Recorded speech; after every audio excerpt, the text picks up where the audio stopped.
Hello বন্ধুরা, তোমরা সবাই কেমন আছো? আশা করি সবাই ভালো আছো বন্ধুরা। তো আমিও ভালো আছি। তো এখন বাজে বেলা 11টা 41। তো রান্না করিনি এখনও। তো এখন রান্নাবাড়ি করব। তাই তোমাদের সঙ্গে একটু আমার কি রান্না করব, ঠিক আছে, কী করব, তাই একটু তোমাদের সঙ্গে একটু শেয়ার করবো আর কি। যদি ভালো লাগে ভিডিওটি অবশ্যই দেখবে বন্ধুরা, প্লিজ। আর একটা লাইক, একটা কমেন্ট অবশ্যই করবে, ঠিক আছে? তো চলো দেখো আজকে আমি কী রান্না করছি।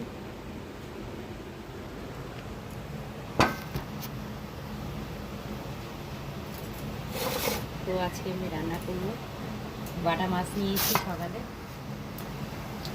দেখতেই পাচ্ছ। এই যে দেখো বাটা মাছ নিয়েছি, এই যে বাটা মাছ নিয়েছি, বাটা মাছ নিয়েছি সকালে। তো এখনও আমি কেটে ধুয়ে পরিষ্কার করে রেখে দিয়েছি, দেখতেই পাচ্ছ।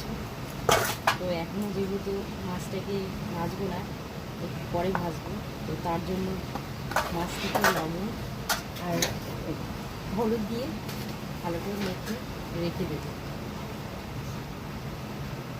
কারণ শাক নিয়েছি, তো কলমির শাক নিয়েছি, সেটাকে ভাজবো, পরিষ্কার করে ধরবো।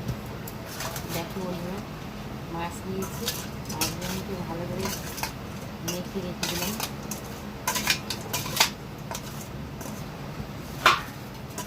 তোমরা অনেকেই হাত দিয়ে মাছ মেখে নাও, কিন্তু আমি হাত দিয়ে মাছ মাখি না, লবণ হলুদ মেখে না, আমি খুঁটি দিয়ে ভালো করে মেখে নিই। দেখো ভালো করে মাখা হয়ে গেল, ঠিক আছে।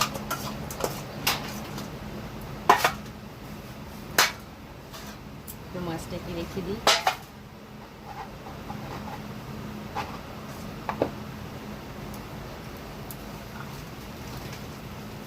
দেখো সকালে কলমির শাক নিয়েছি, তো শাকগুলোকে দিয়েছি, পরিষ্কার করে নেব। তো তোমরা শাক খেতে কে কে ভালোবাসো অবশ্যই কমেন্ট করে জানাবে বন্ধুরা, ঠিক আছে? জানালে খুব খুশি হবে।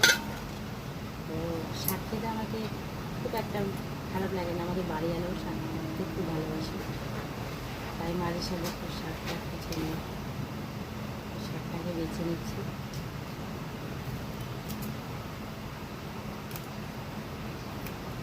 আশা করি তোমাদের হয়তো সবারই রান্নাবাড়ি এখনও হয়ে গেছে, কিন্তু আমি এখনও রান্না করিনি। বাড়িতে কিছু কাজ ছিল, সেই কাজগুলো সেরে রান্না করছি। এখন